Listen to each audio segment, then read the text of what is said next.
ఈ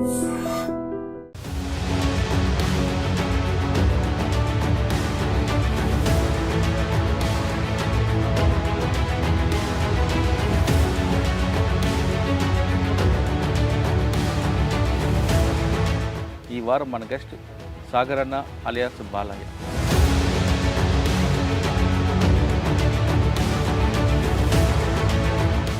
ప్రజల కోసం కార్యక్రమాలు చేపట్టారు. మీరు చేసిన దాడుల గురించి చెప్పండి ఒకసారి. అచ్చంపేట పోలీస్ స్టేషన్ ఒకటి సార్. అది ముక్తయ్య గారు అని సిఐ ఉండే ఒక ఆయన. ఎంతసేపు ఉన్న దళాన్ని కొట్టేస్తున్నాం, ఇంకా 2 రోజుల 3 రోజుల వీళ్ళు చేయలేరనే ఓపిక వచ్చేసింది. మేమేం చేసినాం అంటే ఏకేలు 2 తీసుకొని వాటి బాధ్యత వహించి మనం సాగుకైనా తెగిడిసి చేయాలనేది ఒక ఆలోచన. దాడులు ప్రతి దాడులు చేయడం వల్ల మీకు వచ్చేది ఏంటి? వాస్తవానికి దాడి చేయడానికి మీ పార్టీ కానీ పార్టీలో పనిచేసే వాళ్ళు కానీ ఎలాంటి ఆలోచన విధానం చేయదు. వాళ్ళకిట ఏ ఇంటి నుంచి పోయారు, అదే పేద ఇంటి నుంచి పోయి ఒక ఆఫీసర్ అయ్యండు అంటే నువ్వు ప్రమోషన్ల కోసానికి, నువ్వు ఉన్న రివార్డుల కోసానికి, పొలిటికల్ లీడర్ దగ్గర మెప్పు పొందిన ఆఫీసర్ మీదనే టార్గెట్ చేస్తారు. సార్, ఎర్రగొండపాలెం పోలీసు మీద దాడి ఎలా చేశారు? మన దగ్గర వేపన్స్ లేవు. వేపన్స్ కావాలంటే ఏం చేయాలి? మనకు అనుకూలంగా ఉన్న చతురస్థావంపై మనం దాడి చేయాలి. ఆ స్టేషన్ 2-3 ఎన్కౌంటర్లకు బాధ్యత వహించిన ఆ పోలీస్ స్టేషన్లో ఉన్న ఆఫీసర్స్ అనే ఆలోచనతోటి పార్టీ పిలుపునిచ్చింది. తర్వాత ఎక్కడ మరి మీరు చేసిన కార్యక్రమాలు ఏంటి? అప్పట్లో సారాయి మీద ఎలాంటి ఏ గవర్నమెంట్ కానీ మద్యపానం మీద కానీ ఇప్పటివరకు గిట బ్రాండ్ షాపులు పెడుతున్నారు సార్. ఎవరి కోసానికి పెడుతున్నారు? ఎవరు దాగి సావాలని? అసలు ఏ రాజకీయ నాయకుడైనా కనీసం మద్యపానం నిషేధం అనేది ఎవరి నోటికి వస్తలేదు. మద్యపానంతో పొలిటికల్ లీడర్లు పట్టుకున్నది వీళ్ళే, ప్రోత్సహించేది వీళ్ళే ఉన్నారు. Welcome to I dream. గతంలో గ్రామాల్లో ఉన్న పరిస్థితి ప్రభావంతోనూ లేదా అక్కడున్న భావాజాలానికి ఆకర్షితులై కొంతమంది యువకులు అడవిబాటు పట్టారు. ఆ విధంగా అడవిలోకి వెళ్ళిన వాళ్ళు అక్కడ ఎండనక, వాననక, చలనక, రాత్రనక, పగలనక అడవిలో ఉండి అక్కడున్న ఆదివాసీల అభివృద్ధి కోసం నిరంతరం కృషి చేశారు. ఒకవైపు పోలీసులు, మరోవైపు పాములు తట్టుకొని ప్రజల అభివృద్ధి కోసం కృషి చేసిన వాళ్ళు కొంతకాలం తర్వాత జనజీవన స్రవంతులు కలిశారు. ఏ కారణంతో కలిశారనేది కాసేపు పక్కన పెడితే వచ్చిన వాళ్ళ జీవన విధానం ఏ విధంగా ఉంది అని పరిచయం చేసే కార్యక్రమంలో ఈ వారం మన గెస్ట్ సాగర్ అన్న అలియాస్ బాలయ్య.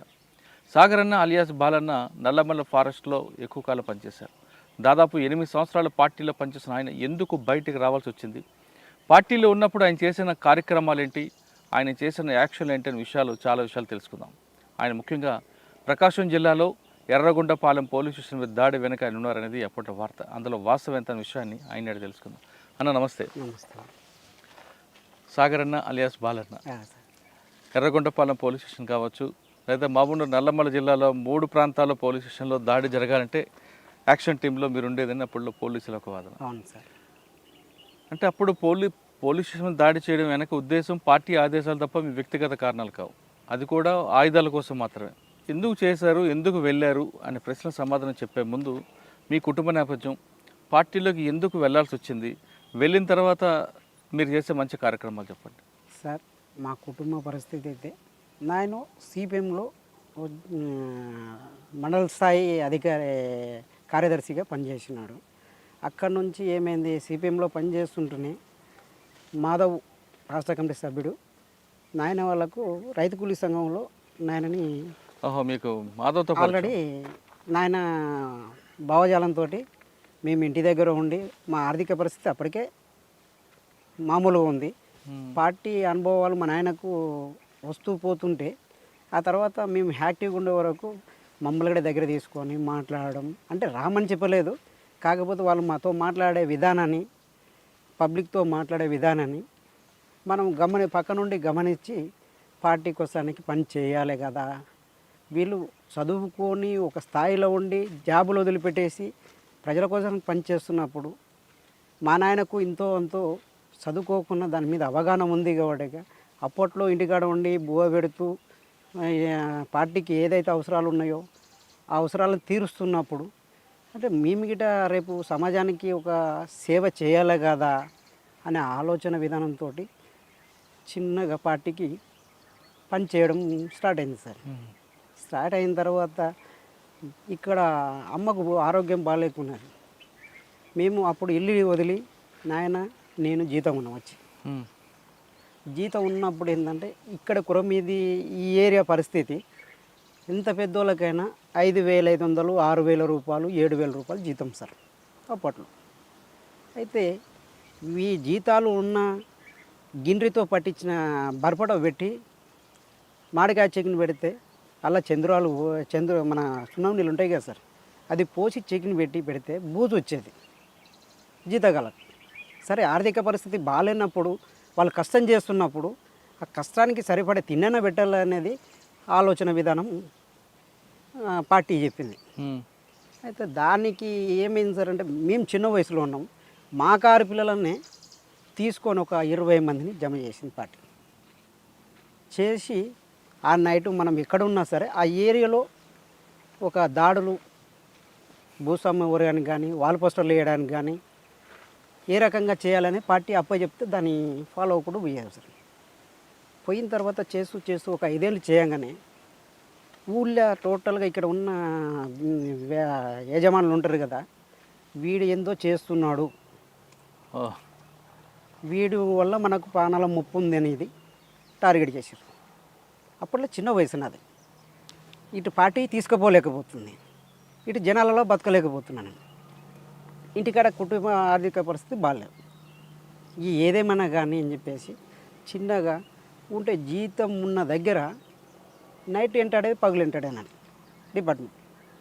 అప్పుడు లాస్ట్ బట్టలు ఇడిచి గోడంచున్న పని తప్పించుకున్న కాలాలు ఉన్నాయి. ఇంకా లాస్ట్లో ఇంకా చనిపోతా అనే చివరి స్టేజ్కి వచ్చిన తర్వాత పార్టీలోకి వెళ్ళాను సార్.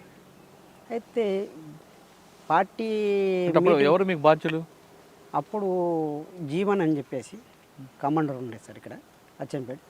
అయితే దానికి వీళ్ళందరి పార్టీతో సంబంధం లేకుండా మాకు కేంద్ర కమిటీ సభ్యుడు మాధవ్ మాకు అంటే మాధవ్ అంటే మీ నాన్నగారికి, మా నాన్నగారికి నాకతో ఉంచేటప్పుడు ఆ సంఘాలలో ఏం చేయాలి ఏం సంగతి అనేది మాధవ్ అప్పచెప్పేది బాధ్యతలు అనేది. అయితే మా నాయన ద్వారా మాధవ్ మాకు పరిచయం అయింది. అయితే వచ్చేటప్పుడు వీళ్ళకు లోకల్ దళాలకు అప్పచెప్పిపోయింది మమ్మల్ని.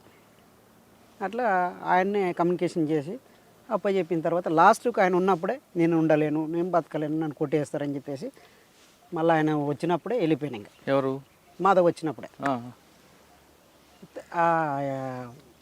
ఈడ మన గణపూర్ దగ్గర ఎన్కౌంటర్ జరిగింది సార్ వాళ్ళకు మనలకు. అది మీటింగ్ పెట్టి గరుదాడి చేసి వస్తుంటే ఎన్కౌంటర్ జరిగి వాళ్ళు వస్తున్న క్రమంలో కుమ్మింగ్ చేసేటప్పుడు నేను గొర్రెల దగ్గర ఉన్నా. ఎక్కడ? గణపూర్ దగ్గర కదా సార్, ఒంగురంపల్లి అని ఇక్కడే ఉంటుంది పైన. అయితే అక్కడ ఉన్నప్పుడు ఏమైంది, కుమ్మింగ్కి వచ్చేటప్పుడు నా ఎంట పడ్డారు. ఇంకా అప్పటికి నేను ఉండలేననేది, చెప్పులు కూడా కావాలంటే వీళ్ళు ఏం చేసారు, సంతోషు నా దగ్గరకు వచ్చి తువ్వాల చెప్పులు తీసుకుపోయేటప్పుడు నా పై మీద ఉన్నాయి, నేను ఇచ్చేసిన, చెప్పులు లేవు ఎన్కౌంటర్లు వచ్చినా అంటే ఇచ్చేసిన. ఆ ఇచ్చేసినప్పుడు పక్క వాళ్ళు చూసి ఎవరికో చెప్తే వాళ్ళు పార్టీకి మళ్ళా కలిసిన వీడని చెప్పేసి నా ఇంట పడడం మొదలుపెట్టారు. ఇంకా తప్పని పరిస్థితులు, ఇంకా నేను ఉండలేను, బతకలేను. ఇప్పుడు ఈ స్థాయిలో నన్ను కొట్టినా పార్టీ చనిపోయినట్టు లేని నా పరిస్థితి. అది ఎవరు చంపారో తెలియని పరిస్థితికి వస్తుంది. నేను పని చేసి ఏం లాభం, నేను ఇంత రిస్క్ పడి లేదు, పార్టీలకే శాశ్వతంగా వెళ్ళిపోదాం, అదేందో దగ్గరుండి చేస్తే అయిపోతుంది కదా, నలుగురిలో నాకు గుర్తింపు లేనప్పుడు నేను బయట ఉండి చేయడం ఎందుకు, ఇంకా ఇంత రిస్క్ తీసుకొని అని డైరెక్ట్ పార్టీలోకి వెళ్ళిపోయాను. ఇప్పుడు ఏ సంవత్సరం? 2002 సార్. 2002లో పార్టీకి పూర్తిగా అజ్ఞాతం. ఎక్కడ ఏ ప్రాంతాలు తిరిగారు ఇప్పుడు? ఇప్పుడు ప్రస్తుతానికైతే మహబూబ్నగర్ జిల్లా మొత్తం ఫస్ట్లో తిరిగినాం.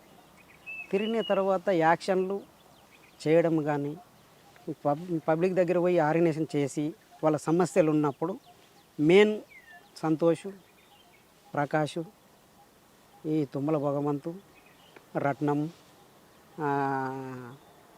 మురళి నల్గొండ, ఇట్లా దాదాపు ఒక కార్యక్రమానికి మెయిన్ కార్యక్రమాలకు మమ్మల్ని ఉపయోగించేది. ఈ చిల్లర ఏంటంటే దళాలకే అప్పచెప్పేది ఏరియాకు. మెయిన్ నల్లమలలో సమస్యలు ఏమున్నాయి, మీకు ఇచ్చిన బాధ్యత ఏంటి? ప్లాటూన్ ఏ కమాండర్ సార్. ప్లాటూన్ ఏ కమాండర్ అంటే ముందర ఉంటుంది అనమాట, దాడికి సమసిద్ధంగా ఉండాలన్నమాట. ఓకే, నాయకత్వాన్ని కాపాడాలి, ప్లస్ మనం చేసేటప్పుడు పెట్రోలింగ్ దానికి బాధ్యత వహించాలి, బయటికి వెళ్ళినప్పుడు ఏమైనా దాడులు చేయాలన్నా ఇది వెళ్ళాలి. అంటే ఎలాంటి కష్టకాలంలో కాపాడాలన్నప్పుడు ఈ టీం బతకడానికి సావడానికి సిద్ధంగా ఉండాలన్నమాట. అట్లయితేనే ఏ టీంలో ఉంచుతారనమాట. బి టీం ఏంది నాయకత్వానికి భద్రత వహించాలి. సి టీం ఏంది వెనక నుంచి వచ్చేదాన్ని ఎదుర్కోవాలి. కానీ ఎంతసేపు ఉన్నా ఏ టీం మీదనే దాడి జరుగుతుంది. ఎంతసేపు ఉన్నా ఏమవుతుందంటే ముందర అబ్జర్వేషన్ చేసేదే, పెట్రోలింగ్ చేసేది అదే, దళానికి భద్రత ఫస్ట్ పొజిషన్ తీసుకునేది అదే. ఏ టీంలో ఎంతమంది ఉంటారు? అంటే ప్లాటూన్కి వచ్చేసి 30 నుంచి 60 మంది వరకు బయట ఉంటుందంట. అంటే బయట నుంచి వచ్చిన వాళ్ళు గిట వాళ్ళ టీంలకు ఇంకా అప్పుడు దీనిలో తీసుకోవాల్సిందే. ఎందుకంటే దళాలని ఆడ వేరుపాటు చేయం మేము. ఎంతసేపున మైదాన ప్రాంతాల్లో పని చేసినా, నల్లమల్ల చేసినా ఈ ప్లాటూన్లో కలిసే వరకు అలా సభ్యులు జీలదీస్తాం. జీలదీసి ఏ టీం అయితే మినిమం 11 నుంచి 12 మంది ఉంటుంది. బి టీం ఉన్న నాయకత్వం, మెయిన్ నాయకత్వాన్ని ఎంతమంది ఉన్నా సి టీం విడగొడతాం.